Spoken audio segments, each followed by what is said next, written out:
단순한 자세가 천국과의 연결에 영향을 미칠 수 있다는 생각을 멈춘 적이 있습니까? 누워서 기도하는 것이 하나님께서 우리에게 기대하시는 것과 같은 경외심으로 여겨지지 않을 수 있습니까? 침대에서 조용히 기도할 때마다 수년 동안 간구해온 축복을 놓칠 수 있다고 상상해 보십시오. 그것은 과장이 아니라 영적인 경고입니다. 이 비디오에서 우리는 잊혀진 원칙, 말씀 안에 항상 있었고 발견되기를 기다리고 있는 무언의 경고를 함께 탐구할 것입니다. 오늘 당신은 무엇을 기도해야 하는지뿐만 아니라 진정한 경외심을 반영하는 마음과 몸으로 하나님 앞에 서는 방법을 배우게 될 것입니다. 당신의 기도가 예상대로 천국에 도달하고 있는지 확신합니까? 아니면 당신이 생각조차 하지 못했던 장벽이 있습니까? 모든 여정에 동참하여 신체적 태도의 작은 변화가 어떻게 너무 오랫동안 영적으로 닫혀있던 문을 열 수 있는지 알아보십시오. 경건이라고 말하면 이 길의 끝까지 저와 동행할 것임을 압니다. 성경 전체를 통틀어 많은 사람들이 간과하는 한 가지 변함없는 것이 있습니다. 하나님의 위대한 사람들은 어떤 식으로든 기도했을 뿐만 아니라 영적 경외심의 연장선에서 자신의 신체적 자세를 관리했습니다. 아브라함, 모세, 엘리야, 다니엘, 다윗, 에스겔, 이사야가 땅에 엎드려 기도한 것은 우연이 아니었습니다. 그들은 대중에게 깊은 인상을 주기 위해 그렇게 한 것이 아니었고 그들의 영성을 과시할 수 있는 카메라나 소셜 네트워크도 없었습니다. 그들이 그렇게 한 것은 우리 현대 세대가 잊고 있는 것 같은 것, 즉 하나님 앞에 서는 것이 중요하다는 것을 이해했기 때문입니다. 오늘날 우리는 모든 것이 캐주얼하고 빠르며 기능적인 시대에 살고 있습니다. 경건은 즉각성으로 바뀌었고 기도는 종종 우리가 메시지에 응답하거나 채널을 바꿀 때 뒷전이 되는 활동이 됩니다. 그러나 성경은 분명합니다. 몸도 예배에 참여해야 합니다. 무릎을 꿇고 엎드리고 얼굴을 땅에 엎드리는 행위는 자기 앞에 누가 있는지 이해하는 마음의 신체적 반영이다. 모세를 생각해 보십시오. 하나님께서 시내산에서 영광 중에 자신을 나타내셨을 때 모세는 무엇을 했는가? 가벼운 대화를 나누기 위해 바위에 기대어 있었나요? 출애굽기 34태 8에서는 모세가 급히 가서 머리를 땅에 숙이고 예배하였다고 알려줍니다. 서두르고 의심의 여지가 없었고 변명의 여지가 없었다. 그의 몸은 그를 둘러싼 넘치는 성스러움에 즉시 반응했다. 그리고 그 자발적인 반응은 우리가 기도로 하나님께 나아갈 때 우리 안에서 태어나야 하는 것과 같습니다. 이제 나는 당신에게 묻습니다. 당신의 몸이 그런 종류의 경건한 긴박감을 마지막으로 반영한 것이 언제였습니까? 당신이 누구의 요청도 없이 무릎을 꿇었던 마지막 때가 언제였습니까? 단지 당신의 영혼이 당신이 기도하고 있는 하나님의 위대하심을 이해했기 때문이었습니까? 편안함은 경건함이 아닙니다. 우연은 숭배가 아닙니다. 우리는 움직이지 않고 편안하고 무관심한 채로 하늘을 움직이기를 기대할 수 없습니다. 다니엘은 우리가 무시할 수 없는 또 다른 예입니다. 왕 외에 다른 어떤 신에게도 기도하는 것을 금하는 불의한 법령이 내려졌을 때 다니엘은 핑계를 찾지 않았습니다. 그분은 글쎄요, 그들이 저를 못하도록 누워서 기도하겠습니다 라고 말씀하지 않으셨습니다. 성경은 다니엘 6장 10절에서 예수님이 집에 들어가 하루에 3번씩 무릎을 꿇고 전에 하셨던 것처럼 기도하셨다고 말씀합니다. 다니엘이 침대에 반쯤 숨어 기도를 중얼거리는 모습을 상상할 수 있습니까? 왜냐하면 그에게 그 자세는 그의 영적 간증의 일부였기 때문입니다. 다니엘은 무릎을 꿇을 때마다 인간의 칙령을 무시했을 뿐만 아니라 나의 하나님은 내 목숨을 잃는다 할지라도 나의 완전한 경외심을 받기에 합당하다고 조용하지만 강력한 말을 했습니다. 그리고 저는 오늘날 우리가 침대에서 일어나 무릎을 꿇는데 얼마나 많은 비용이 드는지 묻습니다. 우리는 온 몸으로 하나님을 경외하기 위해 얼마나 많은 희생을 치르고 있습니까? 오늘날 많은 신자들의 문제는 기도하지 않는 것이 아니라 기도하는 방식입니다. 그들은 잠에 빠져들면서 재빨리 생각하거나 한마디를 허공에 던져 넣는 것만으로도 충분하다고 믿는다. 하지만 모세, 다니엘, 다윗이 하나님 앞에서 이렇게 행동하는 것을 상상할 수 있습니까? 우리는 정말로 우리의 신체적 태도가 영계에서 어떤 것도 전달하지 않는다고 믿습니까? 성경 시대에 무릎을 꿇는 것은 무의미한 의식이 아니라 하늘이 완벽하게 이해하는 영적인 언어였습니다. 그것은 주는 하나님이시요 나는 흙입니다 라고 말하는 몸이었습니다. 그것은 말없이 비명을 지르는 영혼이었다. 나는 공기보다 당신이 더 필요해. 그것은 자발적인 굴욕의 행위요 살아있는 신앙의 몸짓이었다. 기도하는 자세를 소홀히 할 때 우리는 생각하는 것보다 더 많은 것을 말하고 있는 것입니다. 우리는 우리 자신을 모욕할 필요가 없으며 우리가 우리 자신을 어떻게 표현하는지는 중요하지 않다는 것을 선언하고 있습니다. 그러나 성경은 또 다른 현실을 보여줍니다. 하나님은 겸손한 자를 귀하게 여기십니다. 이사야 66장 2절은 그러나 내가 그를 바라보리니 이는 심령이 가난하고 겸손하며 내 말에 떨리는 자라고 말합니다. 당신은 그분의 말씀에 떨고 있습니까? 기도에 들어갈 때 당신의 몸은 경건으로 떨리는가? 아니면 거짓 기도가 새로운 일상이 되어 영적 감수성을 서서히 마취시키고 있습니까?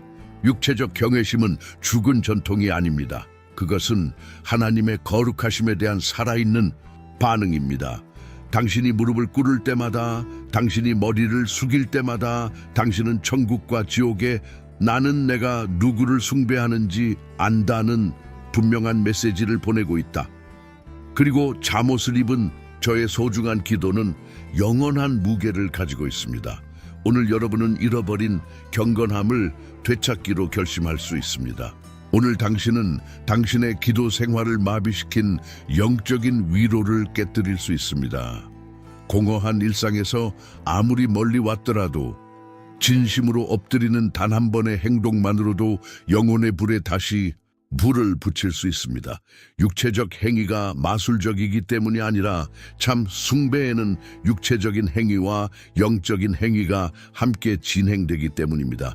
영적 생활의 변화를 보고 싶다면 하나님 앞에서 자세를 바꾸는 것부터 시작하십시오. 그분은 당신의 구부러진 무릎을 필요로 하지 않으시지만 당신은 그분의 보좌 앞에서는 어떤 식으로든 들어갈 수 없다는 것을 기억할 필요가 있습니다. 우리는 그분의 영광, 그분의 거룩함, 그분의 위엄을 인식하면서 들어간다. 당신은 온 마음을 다해 들어갑니다. 그리고 또한 몸 전체로. 방의 침묵 속에서 여러분이 기도할 준비를 할 때 증인이 없더라도 여러분의 몸은 계속해서 말합니다. 아무도 보고 있지 않기 때문에 자세는 중요하지 않다고 생각할 수 있습니다. 하지만 하늘이 지켜보고 있습니다.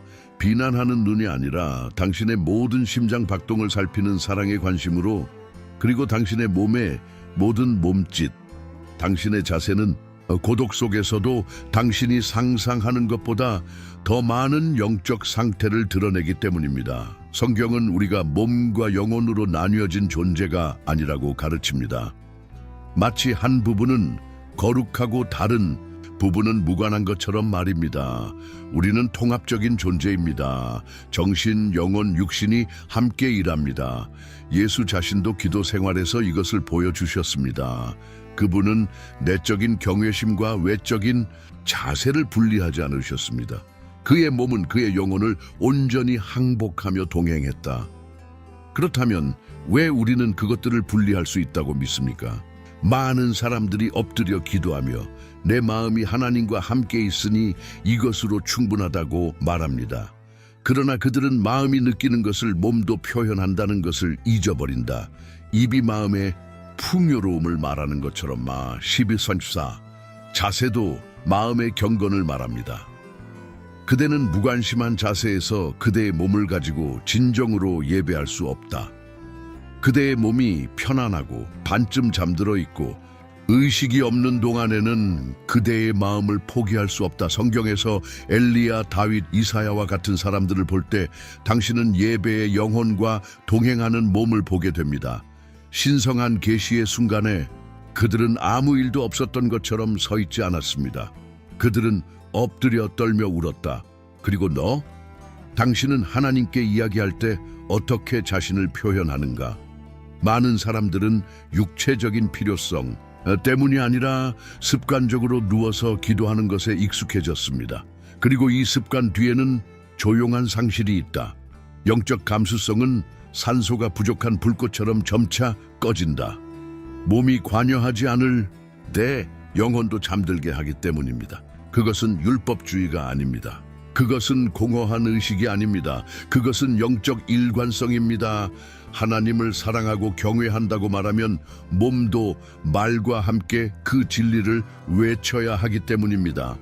당신의 영혼이 그분의 임재를 갈망한다고 말한다면 당신의 자세는 그 갈망을 거울처럼 반영해야 합니다. 성경은 우리에게 분명한 모범을 보여줍니다.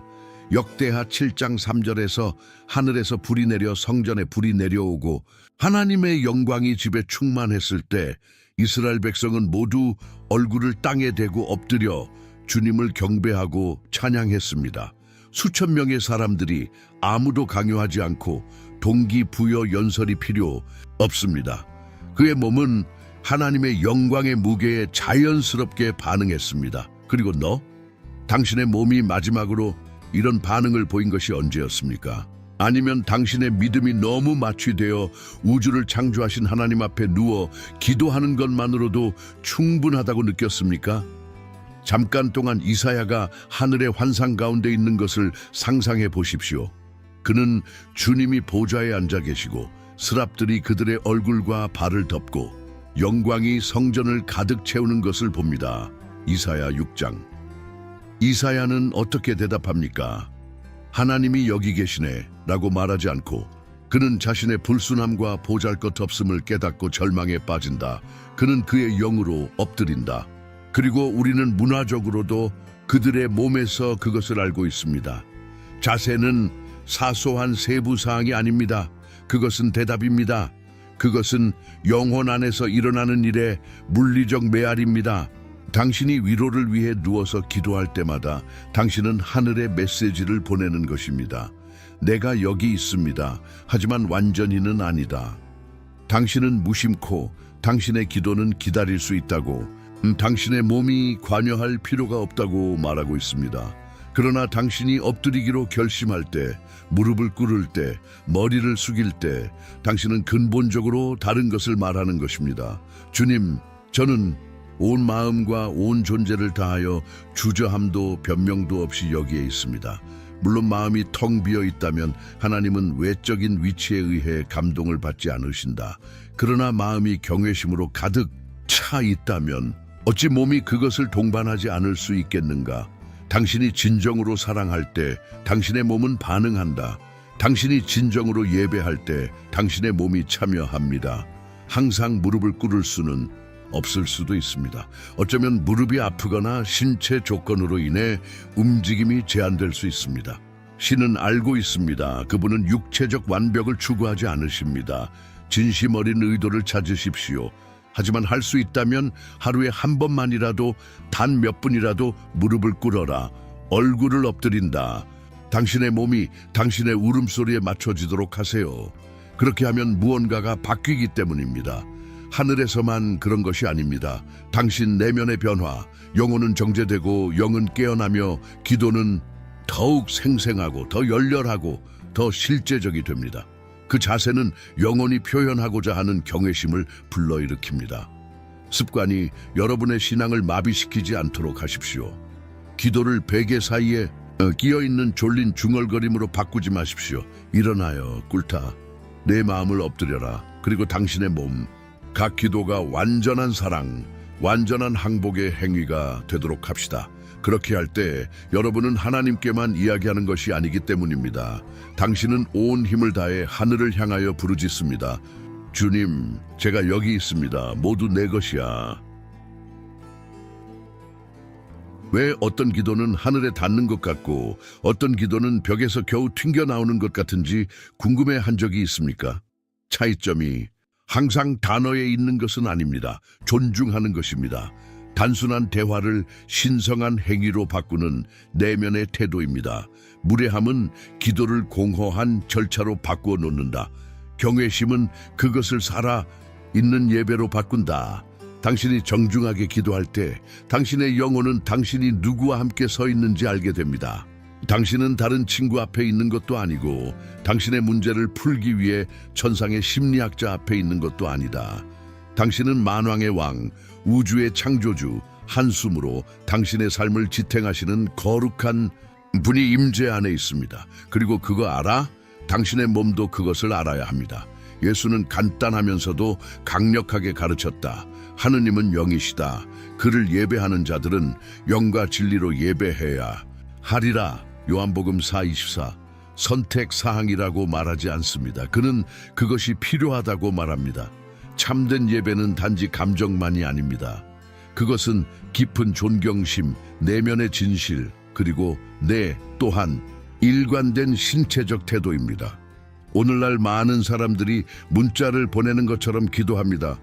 빠르고 산만하고 영혼이 없습니다. 그리고 몸은 그들을 배신합니다. 누워서 알림을 보고 누분마다 위치를 바꿉니다. 이것이 바로 전능자 앞에 있는 사람의 태도입니까? 솔직히 말하자면 만약 당신의 상사가 당신을 그의 사무실로 불렀다면 당신은 소파에 누워서 반쯤 잠들어 있겠는가? 물론 아니에요. 당신은 서서 주의를 기울이고 존경을 표할 것입니다. 하나님 앞에서는 얼마나 더 해야 하겠느냐? 출애굽기 3장 5절에서 모세가 불타는 떨기나무에 다가갈 때 하나님은 모세에게 가까이 오지 말라. 네 발에서 신발을 벗어라. 네가 있는 곳이 거룩한 땅임이니라. 그분이 그녀에게 당신의 사명에 대해 말씀하시기 전에, 그분의 목적을 계시하시기 전에 하나님께서는 그녀에게 존경심을 가르치셨습니다. 그것은 공허한 프로토콜이 아니었다. 그것은 내 앞에서는 당신이 원하는 대로 오지 않습니다. 이곳에는 거룩함이 있습니다. 왕자로 자라서 사치에 익숙했던 모세는 논쟁하지 않았습니다. 구분. 그는 신발을 벗었다. 그는 그 존재를 알아차렸다. 그리고 당신은 기도할 때마다 하나님의 거룩하심을 인정합니까? 아니면 기도를 당신의 일상의 또 다른 부록으로 축소시켰습니까? 다니엘은 또 다른 강력한 간증입니다. 그는 성실하고 하나님의 깊은 사랑을 받은 사람이었지만 하루에 3번씩 무릎을 꿇고 기도했습니다. 다니엘 6중. 그는 눈에 보이기 위해 그렇게 한 것이 아니라 자신의 육체적 태도가 내적 경외심을 동반해야 한다는 것을 알았기 때문에 그렇게 했다. 그가 무릎을 꿇을 때마다 그는 당신은 나의 주님이십니다. 남자들이 뭐라고 하든 상관없어요. 기도할 때 존중이 부족할 때 영적인 불이 부족합니다. 기도는 기계적인 과정, 생명 없는 문구의 연속이 됩니다. 그러나 존경이 있을 때 모든 말은 성스러운 속삭임이고 모든 한숨은 왕좌로 올라가는 향이 된다. 다윗이 어떻게 기도했는지 보십시오. 하나님 자신의 마음에 합한 사람이 된 것은 그분이 완벽하셨기 때문이 아니라 그분의 마음이 하늘의 리듬에 맞춰 뛰었기 때문입니다. 시편 138지에는 내가 주의 거룩한 성전을 향하여 경배하며 주의 긍휼과 진리로 말미암아 주의 이름을 찬송하리로다 라고 말씀합니다. 그는 어떤 식으로든 예배를 드리지 않았고 하나님이 그분의 임재를 나타내신 장소의 거룩함을 인식하여 예배했습니다. 오늘날 우리에게는 솔로몬의 성전과 같은 육신의 성전이 없는데 그 이유는 이제 성전이 우리 자신의 몸이기 때문입니다. 그러나 그렇다고 해서 경건함이 사라지는 것은 아닙니다. 장엄한 자, 당신의 몸, 당신의 자세, 당신의 내적 태도는 당신이 기도할 때마다 그 인식을 반영합니까? 아니면 안락 의자에 앉아서 시간을 보내는 사람처럼 하나님께 나아갑니까? 존경하는 마음으로 기도할 때마다 하나님을 영화롭게 할 뿐만 아니라 영적 무기력으로부터 자신의 영혼을 보호하게 됩니다. 존경은 믿음을 일깨웁니다. 존경은 불꽃에 부채질을 합니다. 존중은 천국과의 연결을 열어줍니다. 많은 사람들은 왜 그들의 기도가 공허하게 보이는지 이해하지 못한다. 어쩌면 그것은 신앙의 문제나 신학의 문제나 단어의 수가 아닐 수도 있다. 어쩌면 존중의 문제일 수도 있습니다. 하나님의 위엄을 인정하는 대신 마치 동등한 사람처럼 하나님께 다가가는 것입니다. 사무엘상 2장 30절의 약속을 기억하십니까? 이는 나를 존중히 여기는 자를 내가 존중히 여기고 나를 업신여기는 자를 업신여기리라. 하나님을 영화롭게 하는 것은 내적인 태도로 시작하지만 그것은 외적으로 나타납니다. 좋은 말로 누군가를 존경할 수는 없지만 당신의 몸과 태도는 그렇지 않다고 말할 수 있다. 다음에 기도하러 갈 때는 마음 챙김으로 기도하십시오. 멈추다, 숨쉬다. 당신이 누구를 지지하고 있는지 기억하십시오. 서둘러 주의가 산만해지거나 서둘러 기도하지 마십시오. 그는 마치 그가 거룩한 땅을 밟고 있다는 것을 알고 있는 것처럼 들어간다. 고개를 갸우뚱하세요. 가능하면 무릎을 구부리십시오. 잠들기 위해서가 아니라 집중하기 위해 눈을 감으세요. 여러분의 몸과 마음과 영혼이 함께 살아있는 경건의 한 가지 행위로 합쳐지게 하십시오. 존경심에서 우러나온 기도는 비록 짧을지라도 양심 없이 몇 시간 동안 쏟아내는 말보다 더 큰 힘을 가지고 있기 때문입니다. 그리고 만약 당신이 이와 같이 기도하는 것을 배운다면 당신은 귀한 것을 발견하게 될 것이다. 당신의 마음은 불타오르게 될 것이다. 여러분의 신앙이 강화될 것입니다. 그리고 하늘은 당신의 말뿐만 아니라 당신의 경외심에도 응답할 것입니다. 솔직히 말로는 충분하지 않을 때가 있습니다. 아무리 노력해도 내면의 무게를 문장에 넣을 수 없습니다. 그대는 기도하고 마음을 열려고 노력하지만 그대는 침묵을 발견할 뿐이다. 당신이 하나님을 사랑하지 않아서도 아니고 하나님을 믿지 않아서도 아니고 고통, 혼란, 고뇌가 너무 강렬해서 할 말을 잃기 때문입니다. 당신에게도 그런 일이 일어났습니까? 인간 경험에 오신 것을 환영합니다. 그리고 성경이 우리에게 계시하는 놀라운 위로에 대해 성령께서 당신을 위해 중보하십니다. 로마서 8장 26절은 이렇게 분명하게 말합니다. 우리가 마땅히 구해야 할 바를 우리는 알지 못하나 성령께서는 말로 표현할 수 없는 탄식함으로 우리를 위하여 간구하시느니라. 보다 조용한 순간에 당신은 혼자가 아닙니다.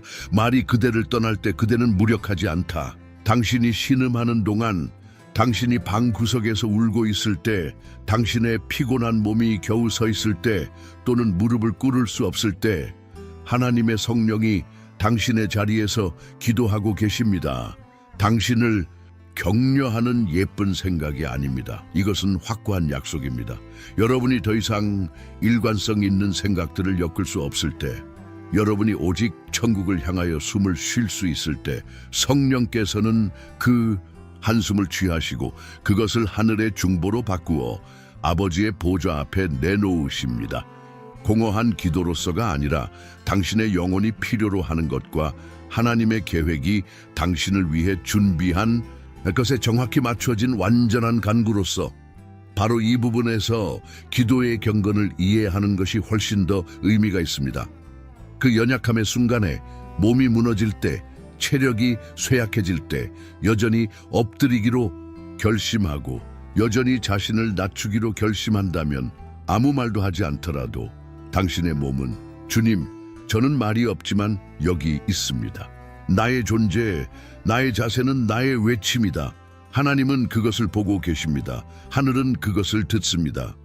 그대의 구부러진 무릎, 고개를 숙인 얼굴, 침묵 속에 뻗은 빈 손은 1000개의 기계적인 기도보다 더 크게 말한다. 그리고 성령께서는 그 침묵의 항복을 보시고 인간의 말로 표현할 수 없는 신음으로 여러분을 위해 간구하십니다. 사무엘의 어머니인 한나의 예를 보십시오.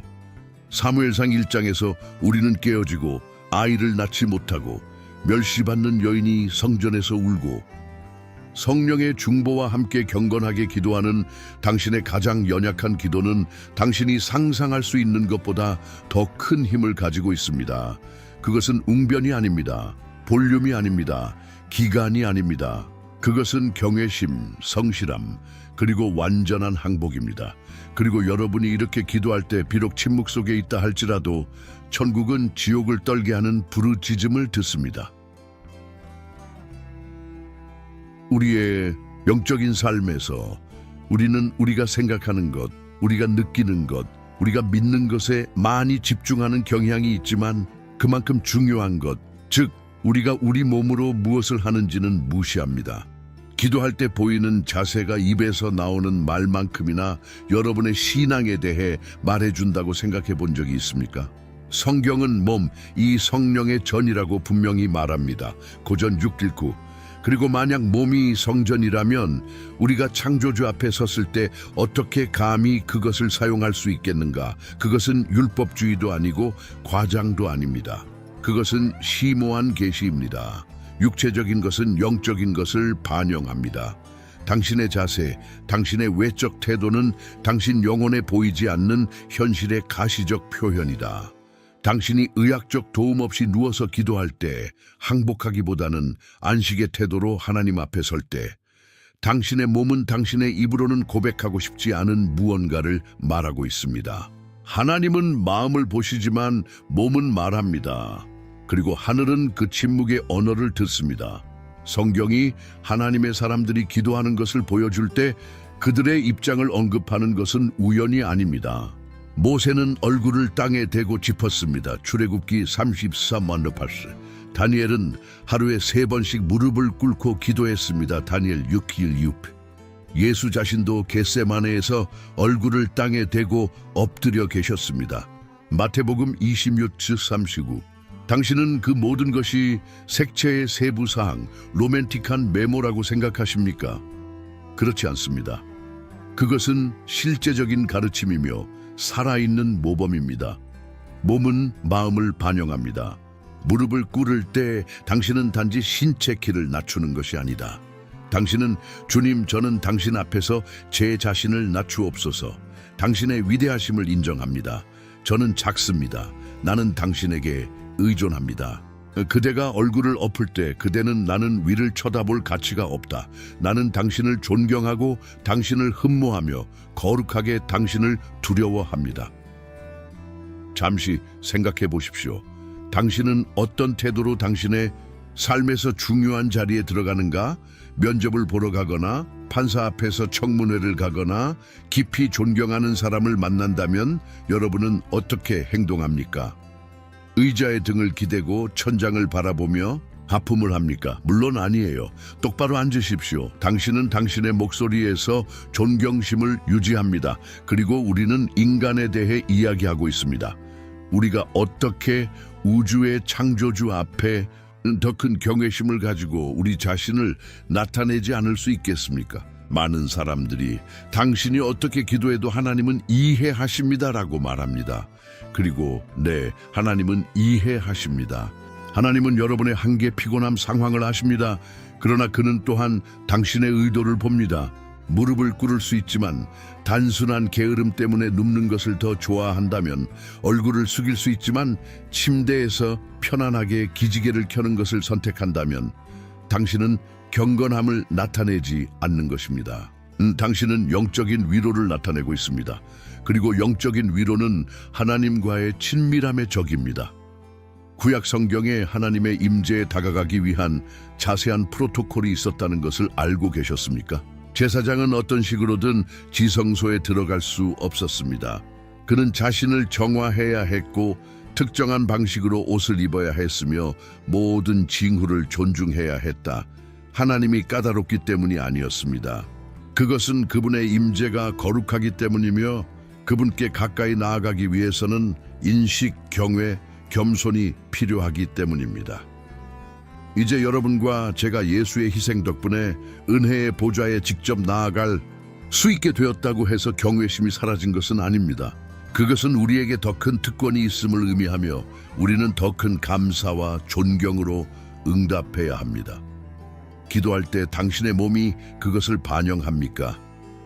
아니면 당신의 입장은 하나님과 대화하는 것이 부업이며 단지 당신의 할 일 목록에 있는 또 다른 선택사항이라고 말합니까? 경건함은 경직성이 아닙니다. 억지로 짜는 안무가 아니다. 그것은 육체적 행위로 나타나는 사랑입니다. 그것은 몸이 예배에 참여하고 영혼이 느끼는 것을 표현할 수 있도록 허용하는 것입니다. 만약 당신이 아프다면, 당신의 몸이 정말로 무릎을 꿇을 수 없다면 하나님은 당신의 마음을 보십니다. 하지만 할 수 있다면 하지 않으시겠습니까? 하루에 몇 분이라도 꿇어 엎드려 앉겠습니까? 나는 당신을 존경합니다. 당신을 존경합니다. 당신에게 항복합니다. 라고 말함으로써 당신의 몸에 단순하지만 강력한 몸짓을 주님께 드리는 것은 어떨까요? 로마서 12일을 기억하십시오. 그러므로 형제들아, 하나님의 긍휼로 말미암아 내가 너희 몸을 하나님이 기뻐하시는 거룩한 산 제물로 드리라. 곧 너희의 합당한 봉사이니라. 그것은 당신의 영혼만을 바치라고 말하지 않습니다. 그는 시체를 말한다. 죽은 행위가 아니라 산 제물로서 말입니다. 의식적이고 의도적이며 자발적인 것, 여러분의 몸은 예배의 일부입니다. 빠뜨리지 마세요. 육신도 항복할 때 영혼이 강화되기 때문입니다. 몸이 겸손해질 때 영도 고양됩니다. 그리고 당신의 기도 생활은 지루한 일상에서 살아있고 강력하고 불타는 연결로 바뀝니다. 그러므로 다음에 기도하러 갈 때 담요 사이에 앉기 전에 스스로에게 물어보십시오. 나는 내 몸을 성전으로 바치고 있는가? 아니면 기도 소파로 사용하고 있습니까? 그 답은 당신의 영적 삶에서 새로운 차원의 시작일 수 있습니다. 우리가 열렬한 기도에 대해 말할 때 우리는 단순히 긴 기도나 화려한 말에 대해 이야기하는 것이 아닙니다. 우리는 고함이나 연극적 극에 대해 이야기하는 것이 아닙니다. 우리는 훨씬 더 깊은 것, 즉 억제할 수 없는 영혼의 울부짖음에 대해 이야기하고 있습니다. 마음과 몸과 정신을 가로지르는 영적 긴박감은 필연적으로 육체적 자세에도 반영됩니다. 성경은 야고보서 5장 16절에서 의인의 효력 있는 기도는 유익하다고 분명히 밝히고 있습니다. 그러나 우리가 헬라어 원어에 접근한다면 우리는 더 풍부한 것을 발견하게 된다. 그것은 불처럼 타오르는 열렬하고 강렬한 기도를 가리킨다. 하품하면서 가볍게 던지는 기도도 아니고 반쯤 잠든 기도도 아니고 피곤함이나 욕망에 결핍으로 질질 끄는 기도도 아닙니다. 영적인 열정이 나타난다. 그리고 믿거나 말거나 그것은 당신의 몸에 나타납니다. 네가 진실로 하나님께 부르짖을 때 너의 몸은 무관심할 수 없다. 무릎이 꺾이고 손이 올라가고 눈물이 잘 나고 목소리가 떨립니다. 진정한 열정은 편안한 몸에 의해 억제될 수 없습니다. 열정은 뼛속까지 뒤흔든다. 성경의 예를 보십시오. 사무엘의 어머니인 한나는 침대에 편안하게 누워서 기도하지 않았습니다. 그녀는 성전에서 많이 울며 비통한 영혼으로 기도했습니다. 사무엘상 1:10. 그의 몸은 쉬고 있지 않았다. 그의 몸은 그의 고통, 그의 믿음, 그의 절박한 필요를 반영하여 그의 울부짖음에 동참하고 있었다. 예수께서 겟세마네에서 기도하셨을 때 그분은 편안하게 기도하지 않으셨다. 그는 나무 아래 누워 긍정적인 생각을 중얼거리지 않았다. 누가복음 22장 44절은 예수께서 고통스러우실 때에 더욱 간절히 기도하시니라. 그의 땀은 땅에 떨어진 큰 핏방울 같았다. 그 정도의 전달을 상상할 수 있습니까? 하나님의 아들은 영적 고뇌 가운데 피땀을 흘리셨습니다. 예수는 열정을 설교하지 않았다. 그는 그렇게 살았습니다. 그리고 그의 몸은 그의 영혼의 강렬함을 반영했다. 자세가 중요한 이유는 영적인 열정은 단지 마음 속에서 일어나는 것이 아니기 때문입니다. 그것은 당신의 존재 전체를 집어삼키는 어떤 것입니다. 이제 스트레스에 시달리는 디지털 비서가 줄 수 있는 모든 애정을 담아 묻습니다. 당신의 기도는 그 열정을 반영하고 있습니까? 아니면 당신의 기도는 아멘에 이르기 전에 잠이 드는 영적 자장가와 더 비슷합니까? 많은 사람들이 인정하고 싶어 하지 않는 것이 있다. 당신은 텔레비전 시리즈를 보는 사람처럼 편안하게 누워서 열심히 기도할 수 없다. 몸의 위치는 비록 영성을 결정하지는 않지만 그것을 높이거나 마비시킬 수 있다. 그대의 몸이 완전히 단절되어 게으름에 버려진 상태에서는 영혼이 불타는 것은 불가능하다. 그 열정은 총체적인 참여를 요구한다. 당신은 당신의 영적 삶이 변화되는 것을 보고 싶습니까? 당신은 당신의 기도가 천국을 뚫고 힘을 발휘하기를 원합니까? 그런 다음 당신은 하나님의 남자와 여자가 했던 것처럼 기도하는 법을 배워야 합니다. 무릎을 꿇는다, 손을 든다, 필요하다면 큰 소리로 외친다. 그대의 몸도 영적 전쟁에 참여하게 하십시오. 영혼이 깨어나면 몸이 반응하기 때문입니다. 그리고 육신이 항복할 때 영혼은 강화된다. 그것은 마법의 공식이 아닙니다. 우리는 종교적 율법주의에 대해 이야기하는 것이 아닙니다. 우리는 영적 일관성에 대해 이야기하고 있습니다. 여러분이 믿는다고 말하는 것과 하나님의 보좌 앞에 섰을 때 행하는 행동을 연합시키는 것입니다. 기독교 역사의 위대한 부흥 과정에서 사람들이 무릎을 꿇고 몇 시간 동안 기도하고 몇 시간 동안 울고 아플 때까지 손을 드는 것을 보는 것이 일반적이었다는 것을 알고 계셨습니까? 그들이 마조이스트였기 때문이 아니었다. 그러나 그 열정이 너무나 현실적이었기 때문에 몸이 무관심할 수 없었기 때문이다.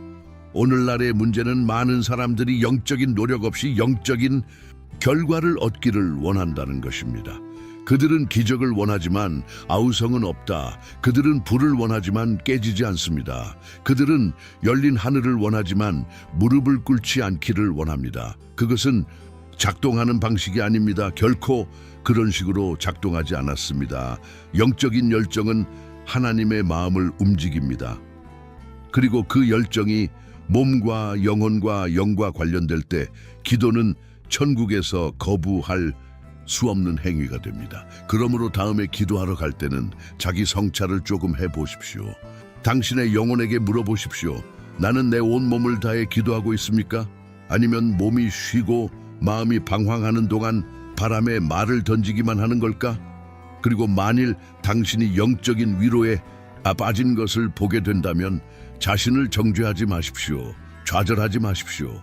진정한 영적 전사들이 하는 일을 하십시오. 일어서십시오. 꿇다, 울고, 신음, 당신의 모든 것을 다해 하나님을 찾으십시오. 당신의 온 존재가 관련된 열렬한 기도는 많은 것을 할 수 있기 때문입니다. 사슬을 끊을 수 있습니다. 그것은 하늘을 열 수 있습니다. 그것은 당신의 인생을 바꿀 수 있습니다. 그러나 당신이 당신의 말뿐만 아니라 당신의 몸과 영혼을 하나님의 임재의 제단에 기꺼이 내어줄 때에만 가능합니다. 프로토콜에 대한 걱정 없이 어떤 식으로든 어떤 자세로든 기도할 수 있는 사람이 있다면 그는 바로 예수일 것입니다. 죄 없는 하나님의 아들이요 신성한 권위가 충만하시고 하나님 아버지와 직접적이고 친밀한 관계를 맺고 계시는 그분께서는 아무에게도 깊은 인상을 줄 필요가 없었습니다. 그러나 복음서를 자세히 살펴보면 우리를 완전히 뒤흔들어 놓을 수 있는 사실을 발견하게 됩니다. 예수는 진정한 육체적 경건함을 가지고 기도하고 계셨습니다. 예수는 기도 생활에서 소홀히 하지 않으셨습니다. 그는 물러나고 고독을 찾고 자신을 낮추고 무릎을 꿇고 울부짖으며 피땀을 흘렸다. 그는 편안하게 누워서 기도하지 않았다. 그는 꿈과 산만함 사이에서 아버지와 자신의 연결을 즉흥적으로 만들지 않았다. 그리고 이제 불편한 질문이 생긴다. 만약 예수가 그 자체였기 때문에 그의 몸에 대해서도 경외심을 보였다면 우리는 어떤 식으로든 하나님께 나아갈 수 있는 사람이 누구인가? 누가복음 5장 16절은 예수께서 광야로 물러가사 기도하시니라고 말씀합니다. 예수는 활동 중간에 기도하는 시간을 추구하지 않으셨다. 그는 다른 일을 하는 동안 기도하지 않았습니다. 그는 이사를 갔다. 그는 공간을 분리했다. 그는 시간을 구분했다. 그리고 그 외딴 곳에서 그의 몸은 그의 완전한 헌신을 반영했습니다. 겟세마네에서 지상 생애 중 가장 고통스러운 순간에 예수는 무관심으로 애통하기 위해 바위 위에 몸을 던지지 않으셨습니다. 그는 엎드렸다. 그는 땅에 쓰러졌다. 그는 땀을 흘리며 핏방울을 흘렸다. 누가복음 22장 44절은 그 순간의 강렬함을 묘사합니다. 예수께서 고통스러워하시며 더욱 간절히 기도하시니라. 그 장면을 상상할 수 있습니까? 세상의 구주이신 예수는 얼굴을 땅에 대고 겸손하게 낮추셨으며 그분의 온몸은 그분의 영혼의 내적 전투를 반영하고 있었습니다. 위로가 될 수 없었다. 무관심은 없었다. 영적 전쟁이 있었습니다. 완전한 경외심이 있었습니다. 그리고 이것이 바로 우리의 현대적 변명이 카드의 집처럼 무너지는 지점입니다. 우리는 너무 피곤해서 무릎을 꿇을 수 없다고 말합니까? 우리 자신을 꿇어 엎드릴 필요가 없다고 말합니까? 하나님이 우리의 영적 위안을 이해하신다고 말합니까? 그렇다. 하나님은 이해하신다. 그러나 예수 자신은 육체적으로 기도로 자신을 낮추는 쪽을 택하신 반면 우리는 게으름을 택하셨다는 것은 우리에 대해 무엇을 말해줍니까? 예수는 말에서만이 아니라 행동으로 우리에게 살아있는 모범을 남기셨습니다. 그분은 몸도 기도한다는 것을 보여주셨습니다. 그 신체적 자세는 영혼이 부르짖는 것을 강력하게 표현할 수 있습니다. 히브리서 5장 7절은 우리에게 더 깊은 단서를 준다. 그리스도께서 육체의 날에 자기를 사망에서 능히 구원하신 이에게 큰 소리로 부르짖으며 눈물로 간구하시니 이는 그의 경외심으로 말미암아 들으셨느니라. 키워드가 눈에 띄시나요? 기도, 간청, 대단한 아우성, 눈물, 경건한 경외심. 예수는 쇼핑 목록을 반복하는 사람처럼 기도하지 않았습니다. 그의 기도는 불이었고 완전한 항복이었으며 살아있는 경외심이었습니다. 그리고 그의 육체적, 정신적 온 존재가 그 행위에 관여했습니다. 오늘날 많은 그리스도인들은 예수의 삶을 원하지만 그분의 영적 훈련이 없다면 원합니다. 그들은 그분의 권위를 원하지만 그분의 존경을 원하지는 않습니다. 그들은 그의 힘을 원하지만 그의 항복을 원하지는 않는다. 그러나 그런 식으로 작동하지 않습니다. 예수가 사셨던 영적 삶을 원한다면 그분이 가졌던 영적 태도를 받아들여야 합니다. 그리고 그것은 여러분이 기도하는 방법도 포함됩니다. 자세를 포함하십시오. 화를 포함하십시오. 여기에는 하나님 앞에 육체적으로 자신을 낮추려는 의지가 포함됩니다. 예수가 드라마에서 피 방울을 땀 흘리셨다고 생각하십니까? 그분이 습관적으로 무릎을 꿇었다고 생각하십니까? 그의 몸은 그가 싸우고 있는 영적 전투의 규모를 반영하고 있었다. 오늘날 영적 전쟁에 직면할 때 여러분은 어떻게 기도합니까? 아니면 침대에서 편안하게 말을 중얼거리나요? 겟세마네에서 예수가 드신 기도는 육신이 수동적으로 남아있을 수 없는 때가 있다는 것을 가르쳐 줍니다. 영혼이 울부짖고 몸이 동행해야 하는 순간, 육체적 경건이 영적 희생의 일부가 되는 순간 참된 기도는 말로만 하는 것이 아니기 때문입니다. 그것은 항복입니다. 그것은 항복입니다. 전쟁입니다. 그것은 완전한 숭배입니다. 그리고 그 예배는 당신이 말하는 것에 국한되지 않습니다. 자신을 어떻게 표현하는지 포함하십시오. 몸이 표현하는 것을 포함하십시오. 예수가 엎드리기로 결정하셨다면 우리도 그렇게 하는 법을 배워야 하지 않겠습니까? 우리는 무릎을 꿇고 우리 자신을 낮추고 우리 몸을 산 제물로 바치는 행위를 더 진지하게 받아들여야 하지 않겠습니까? 어쩌면 오늘날 우리의 영적 삶이 그토록 약한 이유 중 하나는 우리가 예수가 기도하셨던 것처럼 기도하기를 멈췄기 때문일 것입니다. 우리는 고독을 찾는 것을 멈췄다. 우리는 격렬하게 부르짖는 것을 멈췄습니다. 우리는 경건하게 무릎을 꿇는 것을 멈췄습니다. 편안함을 위해 불을 바꿨습니다. 하지만 오늘은 기회가 있습니다. 오늘은 원래 모델로 돌아갈 수 있습니다. 오늘 당신은 당신의 기도 생활이 살아있는 경우에 완전한 항복, 완전한 예배의 삶이 될 것이라고 결정할 수 있습니다. 그리고 그렇게 할 때 예수가 기도하신 것처럼 기도하기 시작할 때 하늘이 무관심하지 않다는 것을 알게 될 것입니다. 경건한 영혼과 굴복한 몸에서 태어난 기도는 항상 하나님의 손을 움직이기 때문입니다. 현대 신자들 사이에서 가장 흔한 실수 중 하나는 그들이 기도하는 방식이 영적인 결과를 가져오지 않는다고 생각하는 것입니다. 많은 사람들은 말이 옳기만 하다면 신체적 자세는 상관이 없다고 생각합니다. 그러나 성경은 매우 다른 현실을 가르칩니다. 외적인 것은 내적인 것을 반영한다는 것입니다. 당신이 하나님께 자신을 제시하는 방식은 당신이 원하든 원하지 않든 당신의 마음 상태를 드러냅니다. 누군가에게 깊은 인상을 주기 위한 것이 아닙니다. 그것은 인간의 규칙을 따르기 위한 것이 아닙니다. 그것은 당신의 몸, 당신의 마음, 당신의 영혼이 연결되어 있기 때문입니다. 그리고 한 사람이 하는 것을 다른 사람들이 느낍니다. 당신이 판사에게 매우 중요한 부탁을 요청한다고 상상해 보십시오. 당신은 누워서 발을 올리고 태연하게 이야기하는 것에 나타나시겠습니까? 당신은 존경심을 가지고 옷을 입고 경건하게 말하고 진지함을 보일 것입니다. 그러면 하나님의 보좌 앞에서요? 폐하께서는 인간 재판관보다 존경을 덜 받을 만한가? 성경에서 하나님의 임재와의 모든 진정한 만남에는 강렬한 신체적 반응이 있습니다. 아무도 하나님의 영광 앞에서 무관심하지 않습니다. 아무도 거룩한 불 앞에 부주의하게 누워있지 않습니다. 이사야 6장에서 하나님의 영광을 보았을 때 이사야의 반응은 즉각적이었습니다. 화 있을진저 내가 죽었으리니.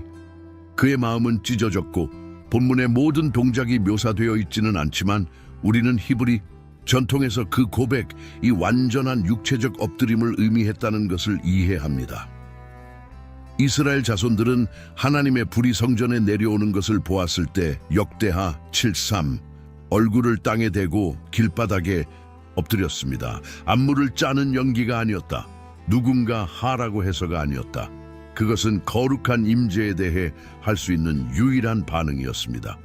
몸은 경건을 반영합니다. 또는 그것은 그것의 부족을 반영합니다. 그리고 당신이 경험하고 있는 두 가지 중 어느 것을 말하는 것은 어렵지 않습니다.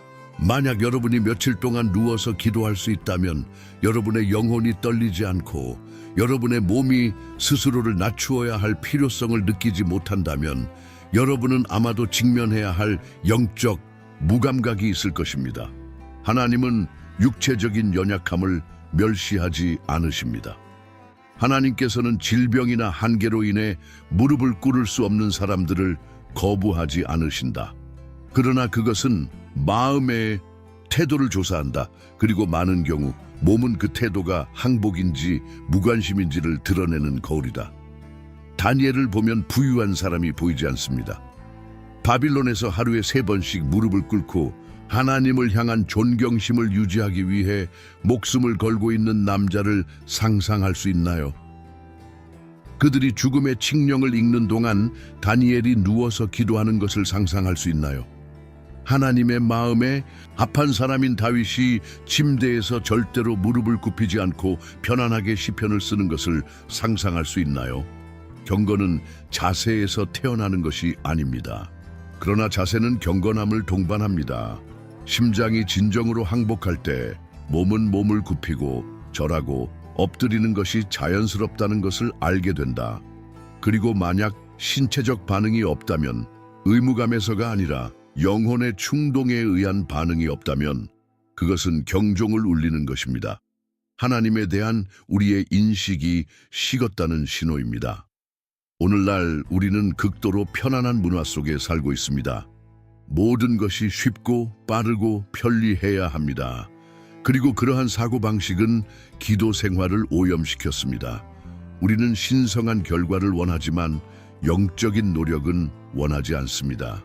우리는 열린 하늘을 원하지만 무릎을 꿇고 싶지는 않습니다. 그러나 나는 말씀이 주는 모든 무게를 다해 당신에게 말합니다. 경건은 여전히 중요합니다.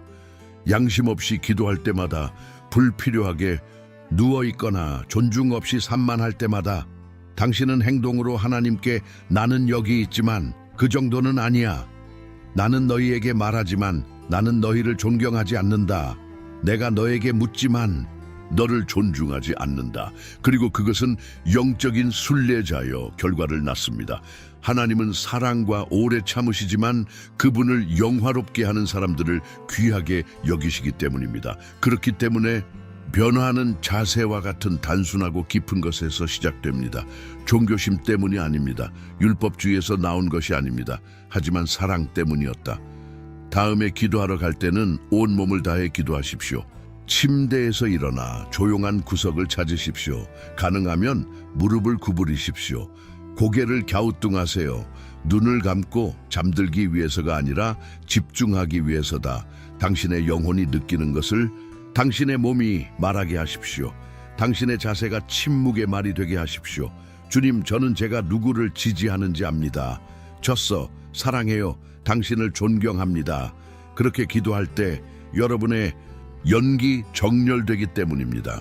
여러분의 신앙은 강화됩니다. 당신의 외침이 하늘을 꿰뚫습니다. 그리고 당신의 기도 생활은 꺼지지 않는 불이 됩니다. 하나님은 예쁜 기도를 찾으시지 않습니다. 그는 항복한 영혼들을 찾고 있다. 그리고 항복한 영혼들은 단지 귀를 기울이기만 하는 것이 아닙니다. 그들은 또한 볼 수 있습니다. 우리는 이 모든 가르침이 하나의 무뚝뚝한 진리로 요약되는 순간에 이르렀습니다. 기도를 경건하게 하는 것은 당신이 하나님께 나아가는 방식을 변화시킬 뿐만 아니라 오랫동안 미루어왔던 축복을 열 수 있습니다. 예, 당신은 그것을 올바르게 읽었습니다. 때때로 그것은 신앙의 부족이 아닙니다. 그것은 구하지 않는 것이 아닙니다. 그것은 고집이 부족한 것이 아닙니다. 그것은 경외심의 결핍입니다. 성경은 하나님께서 우는 것뿐만 아니라 눈에 보이는 굴욕적인 행동을 통해 나타나는 마음의 태도에도 반응하시는 예로 가득 차 있습니다. 이스라엘 백성이 엎드려 예배를 드리자 하늘이 응답했습니다. 왕이 스스로를 낮추었을 때 하나님께서는 멸망의 법령을 긍휼로 바꾸셨습니다. 예수가 겟세마네에서 꿇어 엎드려 있을 때 천사가 내려와 그분을 강하게 했다. 이 모든 것이 시적인 세부 사항이라고 생각하십니까? 그것들은 영적인 패턴입니다. 그것들은 영원한 원리입니다. 그리고 여러분은 기도를 하찮게 여겨 졸린 일상으로 만드는 문화적 안락함이 아닌 그러한 원칙에 따라 살도록 부름받았습니다. 육체적 경건은 종교적 형식주의의 문제가 아니다. 그것은 보이지 않는 문을 여는 영적 열쇠입니다. 그것은 내적인 진리의 외적인 표현입니다. 주님, 저는 당신의 위대하심을 인정합니다. 당신의 뜻에 항복합니다. 나는 나의 자금을 고백한다. 무릎을 꿇을 때, 얼굴을 눕힐 때, 온몸이 기도에 참여할 때 여러분 자신뿐만 아니라 여러분을 둘러싼 영계에서도 무언가가 변화합니다. 역대하 20장에 나오는 여호사밧의 이야기를 기억하십시오. 유다가 대군의 위협을 받았을 때 여호사밧은 먼저 군대를 조직하지 않았습니다. 그분은 정탐꾼을 보내지 않으셨습니다. 성경은 여호사밧이 두려워하여 얼굴을 낮추고 여호와께 여쭈었다고 알려줍니다. 그리고 온 유다가 그들의 가족과 자녀와 아내들과 함께 여호와께 몸을 굽혔다. 하나님께서는 적진의 혼란을 일으키셨고 백성들은 굳이 싸울 필요도 없이 전투에서 승리를 거두었습니다. 육체적 굴욕은 그의 영적 승리의 일부였습니다. 오늘날 많은 사람들이 경건의 원리를 잃어버렸기 때문에 미약한 기도로 영적 전투를 치르고 있습니다. 그들은 누워서 핸드폰 메시지 사이에 정신을 빼앗긴 채 기도하며 영적 전쟁보다는 역에 더 가까운 태도를 가지고 기도한다. 그리고 그들은 왜 승리를 못하는지 의아해합니다. 왜 당신은 하나님의 임재를 느끼지 못합니까? 왜 당신의 기도가 천장에서 튀어오르는지. 그것은 단지 기도의 양에 관한 문제가 아닙니다. 그것은 품질의 문제입니다. 태도, 영광입니다. 예수 자신도 마태복음 6장 6절에서 기도를 가르치실 때 단순히 네가 원하는 곳에서 어떻게 기도하라고 말씀하지 않으셨다. 그러나 너는 기도할 때에 네 방에 들어가라 문을 닫을 때는 은밀한 중에 계신 내 아버지께 기도하라. 문을 닫는다는 것은 의도를 내포하고 있습니다. 그것은 명예를 의미합니다. 그것은 시간, 공간, 태도를 제쳐두고 주님, 이 순간은 당신을 위한 것입니다라고 말하는 것을 포함합니다. 그리고 우리의 완전한 모델이신 예수가 그것을 가르쳤다면 어쨌든 우리가 그것을 할 수 있다고 생각하는 우리는 누구입니까? 당신이 엎드리기로 결심할 때마다, 기도로 당신의 몸을 내어주기로 결정할 때마다 당신은 하늘에 메시지를 보내고 있는 것이다. 나는 단지 구하기 위해 여기 있는 것이 아니다. 저는 영광을 돌리기 위해 이 자리에 섰습니다. 나는 항복하기 위해 여기 있습니다. 나는 당신을 알아보러 왔습니다. 그리고 하늘은 그러한 태도에 응답합니다. 어쩌면 여러분은 해답, 개방, 치유, 회복을 구해왔을지도 모릅니다. 어쩌면 당신은 기도하고 금식하고 울었을 것입니다. 하지만 정말 엎드려 보려고 노력해 본 적이 있습니까? 당신은 당신의 영혼과 함께 당신의 몸을 낮추려고 노력해 보았습니까? 육체적 행위가 마술적이기 때문이 아닙니다. 그러나 육체적 행위는 영적 진리, 즉 당신의 영혼이 완전히 항복했다는 진리를 반영하기 때문입니다. 그리고 완전한 항복이 있을 때 완전한 해방이 있습니다. 요한계시록에서 하나님의 보좌 앞에 엎드린 모든 자의 형상이 하나님의 보좌 앞에 엎드린 자의 형상인 것은 우연이 아닙니다. 더 이상 죄와 고통이 없는 천국에서도 경외심은 사라지지 않습니다. 오히려 완벽합니다. 그러므로 만약 우리가 영원토록 그분 앞에 엎드려 있을 것이라면 왜 지금 시작하지 않겠습니까? 처음에 불편함을 느끼더라도 상관없습니다. 방에서 혼자 무릎을 꿇고 있는 것이 이상하다고 느껴져도 상관없습니다. 똑같이 하십시오. 왜냐하면 모든 경건의 행위는 비록 아무도 그것을 못한다 나 할지라도 하늘 땅에 심어진 씨앗과 같기 때문입니다. 하나님과의 친밀함의 형태로, 영적 감수성의 형태로, 조용하지만 강력한 승리의 형태로 열매를 맺는 씨앗입니다.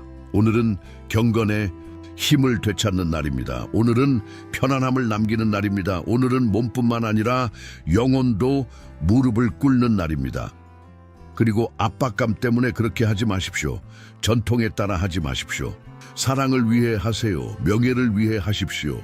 우주의 창조주가 당신의 전 존재를 받을 자격이 있다는 것을 이해했기 때문에 그렇게 하십시오. 그러니 다음에 기도할 때 누워서 잠을 자며 중얼거리기 전에 스스로에게 물어보라. 나는 내가 간구하는 이에게 영광을 돌리고 있는가? 그리고 당신의 대답은 립 서비스만이 아닙니다. 당신의 온몸, 당신의 마음, 당신의 영혼과 함께 그렇게 하십시오. 천국은 당신의 말만 듣는 것이 아니기 때문입니다. 활소리를 들어보세요. Break, a time sams. 오늘 우리가 겪은 모든 일에도 불구하고 한 가지 피할 수 없는 진리가 남아 있습니다. 우리가 하나님 앞에 어떻게 서느냐가 중요합니다. 그것은 단지 말에 관한 것이 아니라 태도, 양심, 진정한 항복에 관한 것입니다. 경건은 잊혀진 형식주의가 아니라 모든 것을 하실 수 있는 분의 위대하심을 인식하는 마음의 언어입니다. 당신이 엎드리거나 무릎을 꿇거나 머리를 숙여 기도하기로 결심할 때마다 당신은 하늘에 주님, 저는 합당하지 못하오니 저의 모든 것을 내고 제 자신을 바칩니다 라고 말하는 것입니다. 그리고 그 단순한 행동은 무관심으로는 결코 건드릴 수 없는 문을 여는 힘을 가지고 있습니다. 오늘 당신은 당신의 기도 생활을 변화시키라는 부르심을 받았습니다. 안락하게 머물지 마세요. 더 이상 무관심으로 기도하지 마십시오. 예수가 기도하신 것처럼 몸과 영혼과 영을 온전히 내어주고 기도하십시오. 이 가르침이 여러분의 마음에 와 닿았다면 지금 당장 댓글에 경건이라는 단어를 적어 보시기를 권유합니다.